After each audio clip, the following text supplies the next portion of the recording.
Welcome to The Backstory. I'm your host, Anne Hancock Toomey.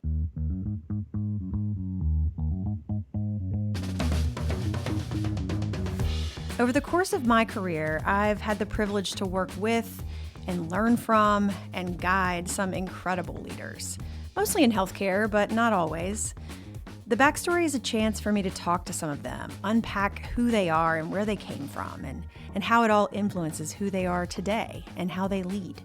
Ultimately, each conversation offers a case study in what I'm calling authentic leadership. Let me now invite you into our conversation for the real backstory.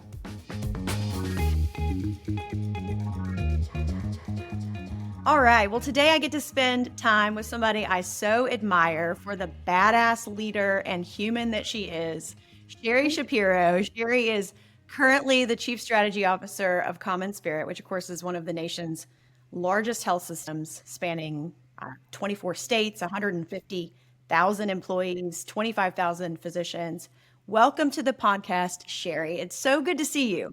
You as well, and thank you for that amazing introduction. I'm honored and flattered, so thank you.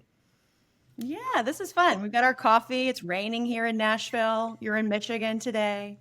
Feels like we're in the same room. I love it. Okay, so Sheri, you and I met about 8 years ago after you made the jump from healthcare consulting to a big C-suite role at Trinity Health. And I'll never forget that first time that I met you over lunch in Detroit, I thought, she's just good people, sharp and professional and deeply knowledgeable, but also just so down to earth and funny and a straight shooter and somebody I want to spend time with. So, little do we know then that we'd be chatting in this kind of a forum about authentic leadership. But as I look back, somehow I'm not surprised. That's very sweet. And I think the feeling was mutual, which is probably why we've kept in touch and why we have connected with each other over many different topics and different jobs and the ways both of our careers have evolved. Yeah, absolutely. Well, one thing I didn't know when I reached out to you about the podcast originally is that the topic of authentic leadership is really important to you. Tell me a little bit about that. Like, how do you think about it? I don't know that I've ever thought about that phrase as, oh yes, I'm going to be an authentic leader. But one of the things that keeps me going or helps me filter how I operate or how I make decisions or how I communicate in my roles is really answering the question for myself. Can I look myself in the mirror when I wake up in the morning? Or can I look myself in the mirror when I go to bed tonight feeling good about what I said, what I did, how I operated? And to me, the only way to answer that question honestly and genuinely and feel good about it is to be authentic. I just can't not be myself, for better or for worse. Sometimes that's good, sometimes that's bad, but it's hard for me to be otherwise. Well, I happen to know that a lot of people see you as a fierce and truly authentic leader. And there's, I think, a lot for us to learn from your backstory. And so if you're ready, I'd love to dig in. Sure. All right, well, let's start at the beginning. So I know you've been in Michigan for a long time now. Did you grow up in Michigan? I did. I grew up in Michigan. I went to University of Michigan undergrad and I graduated and moved to Chicago like many graduates of University of Michigan. And I swore I would never come back to Michigan. I was like, I love the big city. I moved to Chicago, loved living in Chicago and was consulting at the time. And so was traveling for work, going to other big cities. And then I met my husband when we were both in grad school in Philadelphia. He happened to be a fourth year medical student and had also happened to have grown up in Southeast Michigan. He had already signed up for his residency when I had met him and he was planning to come back to Southeast Michigan. So here we are 20 something years later. And I had a great childhood. And now that I have kids, I'm very grateful for it. That's very good. Okay, well, so what was your first job? My first, I would say, real job as like a teenager, I worked at a dry cleaners. And I did that because I knew I wanted to study abroad when I went to college. And so I wanted to save up. And so I got this job at a dry cleaner because it paid really well for a job you could get as a teenager. And it was super interesting because I think I really learned about customer service. And also, how do you tell someone bad news? How do you tell someone you cannot get the stain out of your favorite suit or dress or item of clothing, right? And so having to tell someone bad news, and it was a hard, physically hard job. It was a summer job and it was like 1,000 degrees or felt like 1,000 degrees in there. It was so hot. Wow. It's so funny. I've had the opportunity to talk to a lot of folks about their first jobs, and most of the time, the answer is something in customer service. So it's a tie that binds. I worked in restaurants, and I just think it's so important because it does teach you how to interact with all different walks of life and having to relate with folks and get difficult, oftentimes not constructive feedback, even. So it gives you a little bit of Teflon, I think. So, okay, is your maiden name Grit? It is. So I Okay, joke. I know go I ahead. joke that like grit is my middle name, which is like now grit and resilience have become like a big buzzword around Right? leadership over the last, especially since COVID, right? The last several Yes. years. So that's when you go to a meeting and people say, "What's one fact about you?" or "What's one fun fact?" So that sometimes becomes my fun fact that grit is my middle name. I have to tell you, so my family is from Eastern Kentucky, and my grandmother talked a lot about the power of work ethic and grit. And she used to use that word. And so I have in my home office a print of the word grit and its definition. And of course, the definition, at least on this particular print, is the drive, stamina, and fortitude to push through any challenge and obstacle until success is achieved. And so I think I just thought that was so funny when I learned that your middle name is literally Grit. Yeah. I'm jealous. I mean, it happens to be my maiden name. And so when I got married, I moved it to my middle name. It's serendipitous and ironic. That is my middle name now. Very cool. Okay, well, so tell me, as you think back to the dry cleaners or to school or what have you, who's the first leader that comes to mind that you really remember who impacted you in ways that you carry with you today?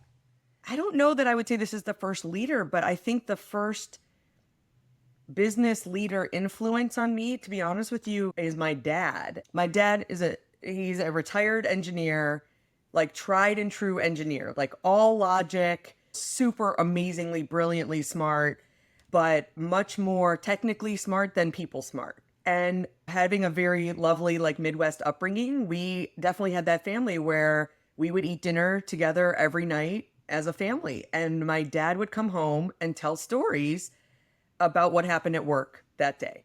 And my parents are like yin and yang. So while my dad was like very technically smart, my mom has an incredible EQ. And so he would tell a story about something that happened at work that was frustrating with him, or he didn't understand why someone reacted a certain way, or blah, blah, blah. And then my mom would be like, you can't just say that to someone like that. Like she would be like executive coaching him at the dinner table, even though that was totally not her career. My mom was a preschool teacher. But reflecting on it now is really, I think, the biggest influence for me when I started going into a business setting. I think I started making connections between stories I had heard growing up and how my parents talked through them, and recognizing those patterns in work and business situations and how to think about human behavior and how to react to them. So I honestly think that was my first biggest influence. That's fascinating. And it's interesting to me because you chose a career, at least in part, in consulting. And you really watched your mom consulting your father, right, as you were growing up.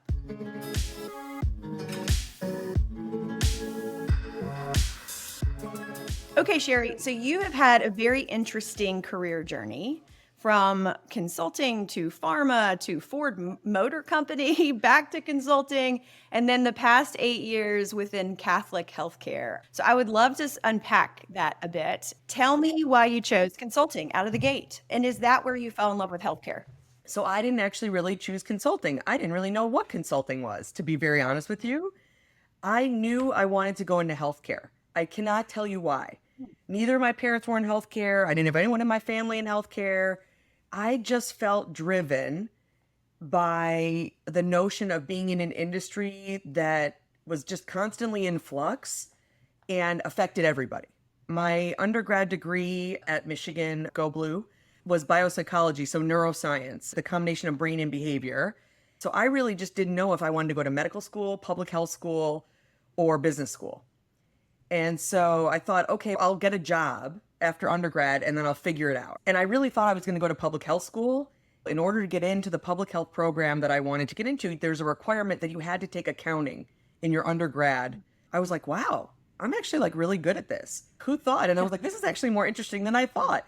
I was very lucky that there were companies that came to campus at Michigan that were in healthcare that were recruiting. And I just applied to any company that had anything to do with healthcare and was just super lucky that a company called APM, which was it now no longer exists, but it was a management consulting firm. I interviewed and was lucky enough to get the job in the Chicago office. And it was an incredibly special place where I learned a ton about organizational culture, about servant leadership, and frankly, very, very deep in the business of healthcare. My first client was at an academic medical center. And so I got a deep look at the med school side of it, the business side of it, and just through ongoing consulting projects, realized that the business side was really much more what was oriented to me. So then I decided to go to business school. And I'm not sure there's anything more complex in academic medicine. So I can see how that was like a that was probably an MBA in itself. And ironically, my first client was Loyola University Health System, which was a Catholic health system. And lo and Oh, behold, I ended up spending a lot of my consulting career and then my last two jobs, in Catholic healthcare. So things come around. they sure do. Okay, but before you went there, I'm so curious about your jump to the automotive industry and working in, I think, branding and marketing for Ford. Why that move? I'm so curious. So, as I said, when I was in undergrad, I majored in brain and behavior. So, the link between brain and behavior, biopsychology. And so, when I got to business school, I was lucky enough to be able to take classes in consumer behavior and get a much deeper exposure to the study of consumer behavior and found it really fascinating. So, I decided to do my internship during my first 2 years of business school at Pfizer Pharmaceuticals on the Lipitor brand team, which is a very consumer-facing brand. Loved it, learned a ton. And then I was like, wow, this marketing thing is really cool. Went back to school for my second year, started the recruitment process. And I thought, if there's any time for me to take a leap and do something completely different, it's probably now. And Ford Motor Company came on campus, recruited for their marketing leadership program. And I applied to a lot of consumer products companies. Similar to healthcare being an industry where it impacts everybody, an automotive purchase is the second largest purchase anybody makes in their life. And I thought, okay, if I'm going to go into this consumer marketing field, I'm going to go big or go home. So I was like, what's bigger than giant automotive brand that everybody knows that does Super Bowl ads? It runs the gamut of everything in marketing. And so I was like, okay, I'm going to take this leap and go into the auto industry. Of course, ends up again tied back to Detroit. But it was an amazing education and experience in consumer marketing. It's been so helpful for me going back into healthcare because it just shines such a bright light on all the things healthcare is not doing to be consumer or patient focused, even though we put a lot of lip service toward it. But at the end of the day, so I was there 5 years. I was lucky enough to launch a new brand, the Escape Hybrid SUV, which was the world's first hybrid electric SUV. Very exciting. And then was promoted to run the entire Escape brand. And then after 5 years in this program, you pick your leadership path at Ford. I thought I could pick my path here and it's a really cool job and I was doing great things, but I really missed healthcare. So back to your notion of authentic leadership, it really was like, gosh, it's getting harder and harder for me to wake up every single day and get excited about selling cars and trucks. And it just so happened that the Chartist Group was just starting. They started in 2001. People that I had worked with at APM called me and said, hey, we're starting this new firm. It's going to be great. And so they just kept reaching out to me each year. And then finally, when I decided I really wanted to go back to healthcare, when they called that fifth year, I was like, okay, I think I'm ready. So I did not know that. I mean, of course, your stint at Chartist, that's a career stop that we share because I'm part of Chartist today. I think we missed each other by a few years, but I did not realize that you were part of them making that move to true brand and positioning them to grow. So that's really cool. It was very exciting. I mean, it's not solely due to me, but I think the firm was at an inflection point where we had to start doing some more brand positioning work and marketing business development work. So it was an exciting time for me to leverage the marketing experience and get back into healthcare. Very good. Okay, so you were at Chartist for a decade or so. Is that right? Yeah, 11 years. Okay. And so as you think back on many, many, many leaders that you worked with, clients that you served, certainly leaders that you worked with within the firm, who's the most impactful leader that you worked with when you were in consulting, client or otherwise? I think I don't know that there's any one. I certainly learned from all the different leaders and people I worked with. Yeah. And I think of it as like a patchwork of lessons. The one thing that I loved about working at APM and then about Chartis is both firms really valued, I think, individuality and authenticity in people. So there was no like specific archetype other than being passionate about fixing healthcare and being smart and a lot of behavioral aspects. Everyone was invited to be themselves at work. And so because of that, I was able to pick up individual key success factors from different leaders and what worked well for them and help that become a patchwork into my own leadership style. So one of the things I learned early that always has stuck with me is one of the partners told me early on, I'm now dating myself, but they would say, even partners make copies. That has stuck with me because it was like, there's no hierarchy here. It's really just like we're one team. Another leadership lesson that I learned and so I will point to one who's still a managing director at Chartis today and one of the founders of the firm is Chris Regan. He's also a super authentic leader. And one of the things that I really learned from him is he was about people first. And he would always get to know the person, whether it was someone working on his team, his client. He really wanted to authentically develop relationships with people. So things became very relational as opposed to transactional. Yes. And I think that's just who he is as a person. He truly deeply cares about people, which I admire a ton and have brought that into my own leadership style about caring about my team, caring about my clients, caring about the people I work for and with.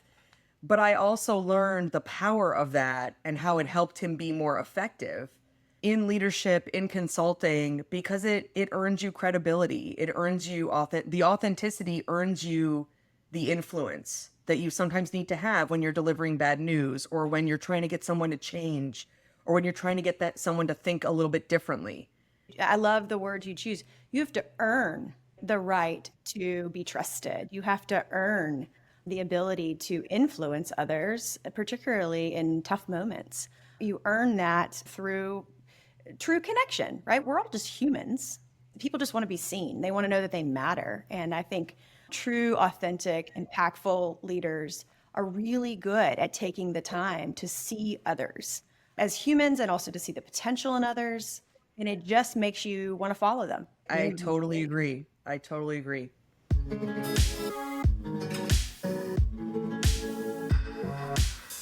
Okay, so from Chartis, you made the move to Trinity Health, which of course is a $20 billion health system, last time I checked. And your work with them was to help them forge strategic partnerships and to grow. How did you navigate the learning curve of moving into an in-house role, having been a consultant for so long? It's very funny because I think early in my consulting years, I like to call consulting years like dog years because you see so many different clients and organizations and business problems and people situations. And you see so much in a short period of time because why do people hire consultants? They hire them to solve complex business problems. So you're there at a very vulnerable time of most organizations. And I swore early on seeing some of the complex business problems and frankly, some dysfunction at a lot of my clients. Then I was like, oh, I can't imagine I would ever work in-house. It's so much easier to just be able to like not deal with the day-to-day craziness because some of the day-to-day craziness is so dysfunctional. And there's some value to being a third-party objective person that can deliver objective news without having to worry you're making a career limiting move, right, in a meeting or something like that, which is what I would see my clients doing and worrying about and frankly confiding in me sometimes about. So I really never thought I would go in-house. I happened to be lucky enough that Trinity was my client. So I did several engagements for them, some M&A work, physician alignment work, for on and off from about 2008 on. And so I knew enough about their culture. I knew their leadership team. I knew enough people that it didn't feel like as much of a big leap as maybe it would have going in. And it definitely was a place that, of all the clients I had, is it a place that I liked the culture and liked the people that think, oh yeah, I could work in-house at this place. The person who was my client on an M&A engagement called me one day to say she was taking another job and we had become friends. And I said, who's going to take your role? Thinking, who's going to be my new client? And she said, I don't know. They're going to recruit for it. Are you interested? And I was like, huh, Wow. I hadn't thought about going in how luckily my partners at Chartis were incredibly supportive. They knew it was a great opportunity. And then it happened to serendipitously, the headquarters for Trinity happened to be 20 minutes from my house. Mm, So yeah. at what point in your life as a working mother with two young kids do you get to take a leap into an amazing C-suite job and not have to uproot your family? Right. So I took the leap and went into Trinity, started running their M&A work, and then was promoted to chief strategy officer when we got a new CEO and was there for 7 years. Very good. Wow, 7 years. What's the thing that as you look back at your time at Trinity, the thing you're most proud of?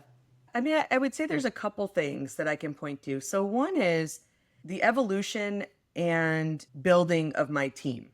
Mm-hmm. Over the course of 7 years in healthcare, there's a lot of change, there's a lot of churn, there's a lot of ebbs and flows. And when I came in, I inherited two different teams. I inherited a strategy team and an M&A team. And I had to do a lot of culture building, professional development, skill building, and frankly, just get them comfortable with a new leader. Many of the people on my team had been at Trinity 20 plus years, and here I come in as a new leader. So that was the saddest thing to me about leaving Trinity is leaving the team because we became very close personally and professionally.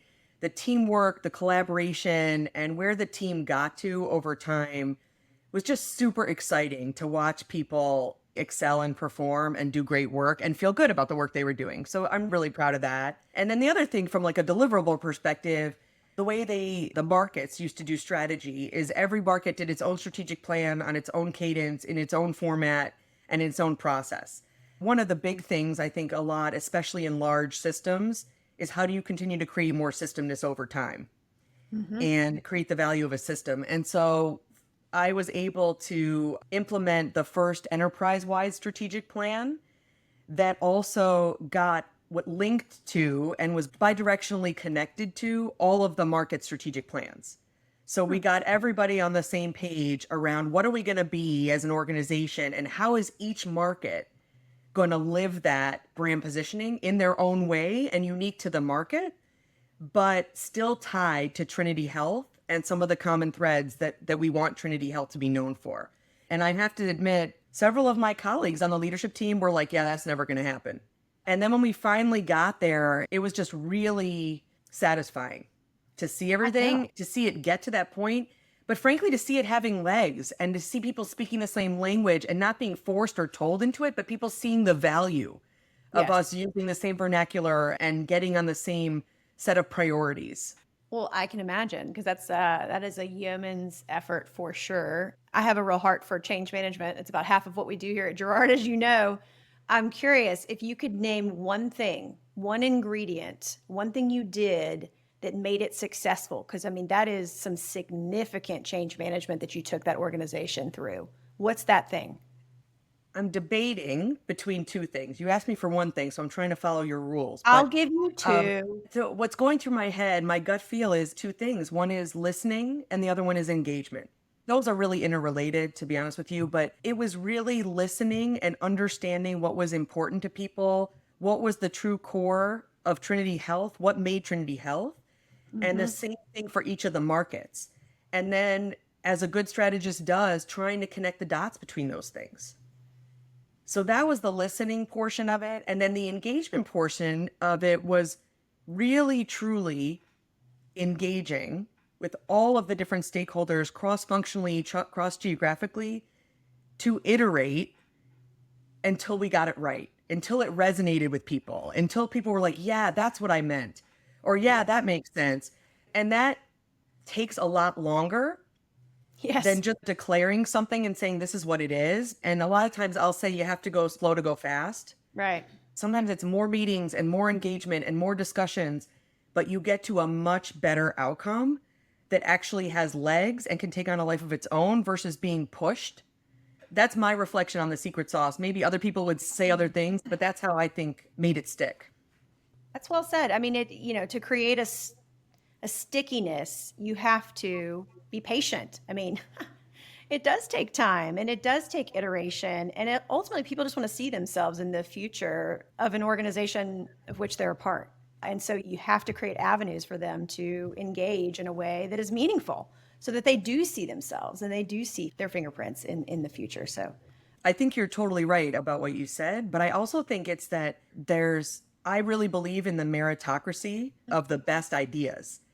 So just because I was the chief strategy officer doesn't mean I had the best ideas as to what words should be on the page or what priorities should be on the page. That iteration and listening and engaging everyone made it collectively better. And then people saw their words and their thoughts and their ideas reflected in the work as well. So they would naturally take more ownership of it because it wasn't just my words or my thinking or my ideas. It was everybody's collective fingerprints on it. But stopping short of group editing. There's a fine line between group editing and collective fingerprints, and you have to have a filter to stay true to what you're trying to accomplish without making it a alphabet soup of words that everyone wants their word on the page. It has to still make sense strategically. So that's I think, art and science of it. Absolutely. Okay, and so then finally, about a year ago, you made the leap to an even larger health system, CommonSpirit. What about the role that you're in today, Chief Strategy Officer of CommonSpirit, huge organization, growing organization? What was attractive to you? You know, what was attractive to me was, and again, I think this is a theme of my whole career of the 1 foot in, 1 foot out thing, in terms of parts of stuff I know and parts of stuff I don't know, whether it was going to Pfizer, leveraging healthcare, but not knowing marketing. Ford was a much bigger leap, but then I had some experience in marketing, went to something new, and then going back into healthcare, leveraging marketing, going back into healthcare, et cetera. And I think it was, and the same thing with Trinity, like 1 foot in, 1 foot out. Trinity was my client, but I hadn't worked in-house, so I had that. CommonSpirit, I knew Catholic healthcare. I knew what it's like to work for a large national system. And there's a lot to that, to knowing and understanding those things, to learning as to what it is to go to CommonSpirit. But the new things that were super unique about the opportunity were the following. One is new CEO. There's no better time for a new chief strategy officer to come in as to when there's a new CEO, because your job is to make that CEO's vision a reality. And so, Right. Wright Lassiter had been there for, I guess, he had just joined and then was recruiting a lot of a new team. So he had been there several months and then was recruiting me. So new CEO, always great opportunity for new chief strategy officer. Secondly, not only was he recruiting for a new chief strategy officer, but the bulk of the leadership team was turning over for a number of various reasons, a lot of which is because the company merged in 2019. And as part of the merger integration, there was all this planned leadership integration and turnover and retirements as part of that. And so he was really building a whole new leadership team. The notion of being part of a new team together and mobilizing together as all new was super exciting. Could be super scary, but also super exciting. Yeah. And I don't know if it's my consulting background or what it is, but I'm one of those people that run toward the problem. So when I saw this inflection point of a company of whole new leadership team, new CEO, this is publicly, information, the company had financial and some operational challenges. I was like, okay, I'm going to run toward this. This is super exciting to tackle this and try to take the company to the next level. Well, congratulations. And I think the whole running toward a problem thing goes back to your middle name being Grit.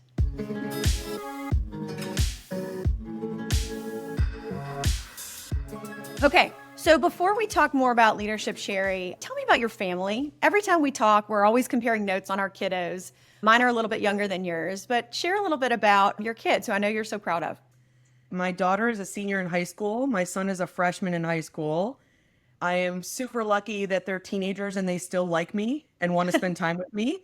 I don't know that I have a secret, and maybe it's that, and I'm super lucky to have an amazingly supportive husband who, even though he's a physician and has his own busy career, has much more regular hours and schedule than I do. And so we really are a team and partners in parenting. Both of us are also, I think maybe it goes back to your authenticity, which honestly, this just occurred to me now as you asked the question, which is we're very authentic parents. We don't really hide stuff from our kids and what's going on in our own lives and things like that. I mean, not to burden our kids at all or put our problems on them, but we don't try to be friends with our kids.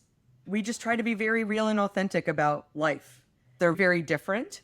And my daughter is a super athlete, creative, and she does stand-up comedy and puts herself out there. Wow. And we don't know how, and she's very outdoorsy. And my son is like super cerebral and a constant learner and intellectually curious, and he's very deep into robotics and science, and then he also has this very deep passion for animals. He volunteers at the Humane Society, just loves animals.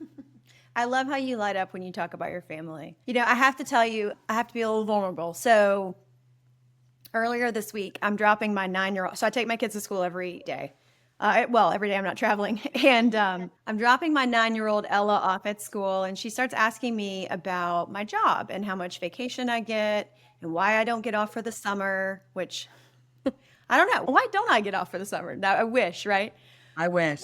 She says to me, sometimes I wish that you could spend more time at my school, like my friends' moms. I wish you could be a room mom for my class. And I have to tell you, it was a punch in the gut. Try so hard to be present in every moment with your kids and to create as much time as you can. But alas, there's only so much to go around. And I know you've been there.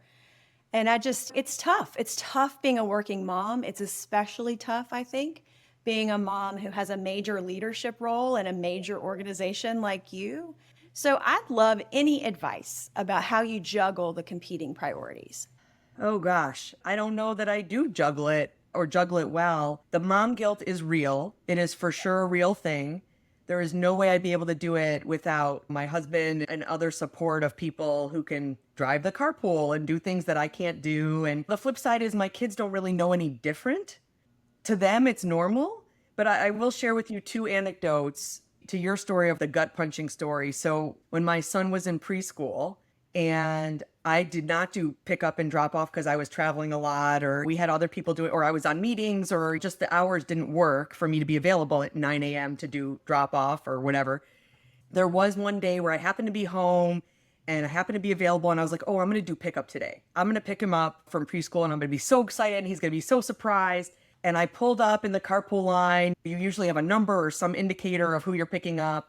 And so I pull up in the carpool line, and the person who like goes and gets the kids and brings them out to the car looks at me and looks at the number on the car and knows that the number matches with my kid, but then says to me, do you have any ID? Oh, wow. And I was like, oh my God. I was like, I am this kid's mother. They don't recognize me because I am never here for pickup. And now I am showing ID to pick up my own child. Now, part of me was like, thank goodness the school has security things in place that they would not randomly let my child go home with a stranger, even though I had the little card and the whatever. But that was one of those gut punch moments for me where I was like, oh my gosh, I'm a total stranger. The teachers don't know me. The school doesn't know me. That was hard. Yeah. And then my son like didn't know any different. He came out, he was super happy to see me and was just glad that I was there for the day that I was there. And then the other story I'll share with you is more recently, we were out with some other families. This one other family that we're friends with, and then the parents of the other family were there too. And the mother of the parents says to my daughter, isn't it hard for you to have a mom who's always on the road and who has such a hard job? I think it was totally well-intentioned. And my daughter found it to be a very odd question because she didn't know any different. And so she responded back and said, no, actually, even when my mom's on the road, we FaceTime or we talk.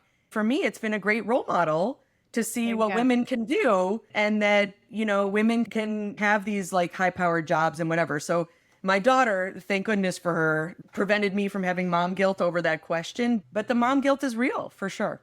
I love that. Well, and so, that tells you everything you need to know. She's proud of you, right? You've modeled something for her that essentially tells her, I can do anything. There are no barriers for me. And that's a really special thing. Well, so thank you for sharing that.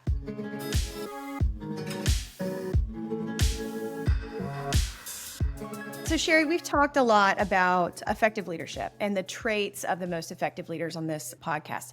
Could you just summarize, and let's say, I'm going to give you three characteristics of the most effective leaders?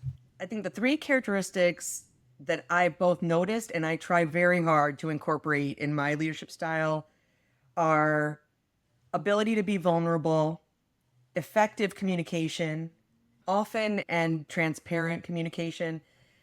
And then third, I would just say caring or empathy. Those are 3 that are top of my list as well. I love that. What do you think makes you most effective? I would hope it would be the 3 things that I just talked about. Yeah. To be honest with you, what I've been told by teams, and so here's a little anecdote. When I came to Trinity, there were some changes internally, and then I absorbed another team that was being assigned to me. One of the things I asked my current team to do, because the new team that was being assigned to me was frankly really worried about becoming their boss, because their previous boss had a very different style. And so I asked my current team, I said, why don't you write up for the other team when we have our first team meeting, top 10 things to know about Sheri as a leader. And I knew that was risky. And I told them, I said, you've known me well enough to know you can say whatever you want, but they don't know that. I really want you to tell them like what they should know about me as a leader, because you're their peers and I could say all the things, but they're never going to believe me. And so the team this is what the team said about me. When Sheri asks you for your opinion, she really wants your opinion. She's very transparent and will tell you the good, the bad, and the ugly. She's not afraid to speak up, and she encourages others to speak up. They also said that she really cares about her team members. So it was a big risk. I never knew what was going to come out of their mouth because I told them not to tell me in advance. I wanted it to be real, for better or for worse. And so that was a really prideful moment as a leader to hear those things. I hope you laminate that and put that in front of your computer. So that if you're ever doubting yourself, you have that as a reference. That's fantastic. Is there anything in your leadership style that you're working on that maybe is a bit of an Achilles heel for you?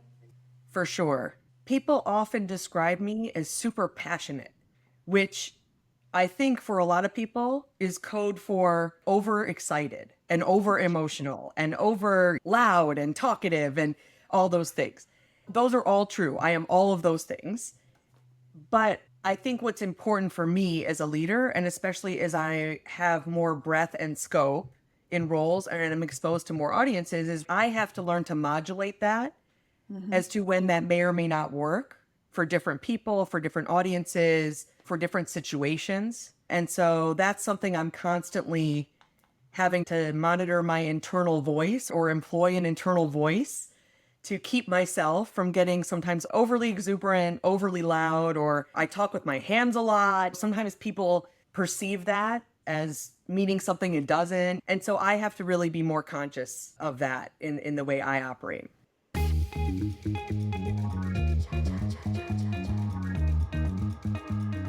Well, thank you for sharing all this. We're going to now move into what I like to call lightning round, Sheri. And this is a series of very quick questions and either or, so just go with your gut. Okay? You ready? Alrighty. What is a thing that you do to relax? Workout. What is your favorite thing to do with your family?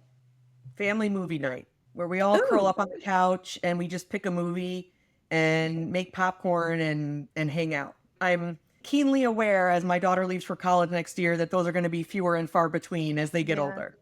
Yeah. Mountains or beach? Beach, 100% beach. I am a water person. Okay, best piece of advice your mom or dad ever gave you? Oh gosh.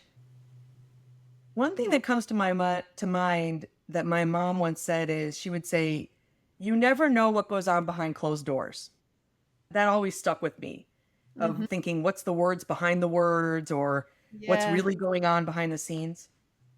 It goes back to her high EQ. Describe your perfect Saturday. My perfect Saturday. So get up in the morning and get a Peloton workout in. I definitely became one of those Peloton junkies during the pandemic. So get some time myself, have a nice, slow, lovely cup of coffee, and then do something with the family in the afternoon, whether it's something outdoorsy in the summer, enjoying the water, enjoying the lake, whether it's going to a farmer's market or going to theater at night. That sounds like a perfect Saturday. Book that you are reading right now. I am a terrible reader. I am a very slow reader. And I have a stack of books, probably a foot high on my nightstand that I'm like third of the way through many of them. One of the books I am reading right now is How to Change by Katie Milkman. Okay. I think I said earlier, I'm a behavioral economics like geek. So any new book that comes out about behavioral economics or kind of human behavior or decision making, and she just came out with that book. She has a great podcast. I'm much more of a podcast listener than a reader, but that's a book that I'm reading now. And then also Adam Grant's Think Again. But I read like 4 pages before I go to bed and then I fall asleep. So this is why it takes me forever to get through a book. We are soul sisters when it comes to this topic. I have the same stack on my nightstand. Okay, as you think back, the best book on leadership. Oh, by far for me, the best book on leadership is by Heifetz and Linsky, 2, I think, Harvard professors. It was the first leadership book that really resonated with me around the complexities of leadership. A lot of leadership books are here's what to do and here's what you need to do. And this book took a little bit of a different approach of here's why leadership is hard and here's how to handle some of the hardness of it. And then also their concept of adaptive leadership is this notion of leadership is all about managing through change. That if you're not managing through change, that's just management. But leadership is really moving an organization from one place to the other. And so that everything in their book really resonated with me. Oh, I love that. All right, Sheri, we have come to the end of our lightning round and the end of the podcast, but I do have one more question, and that is there anything more you want to share? What should I have asked? Oh gosh, I don't know that there's anything. I think you're asking all the right questions. I'm super excited you're doing this podcast because I think especially in healthcare today, but in leadership in general, what makes or breaks organizations is really the culture of an organization. I'm a firm believer, even as a strategist, that culture trumps strategy all day long. And a toxic culture is a lot of times based on toxic leadership behaviors. Yes. And so thank you for talking to all sorts of different leaders to help all of us continue to develop and become better leaders. Well, thank you for that. This has been as much fun as I knew it would be. It's so great to spend this time with you. You are such a badass, and I admire you greatly, and I'm glad to call you a friend, and I just really appreciate your time today. Thank you. Oh, thank you so much. This has been super fun, and I really appreciate it, and I'm flattered and honored to participate.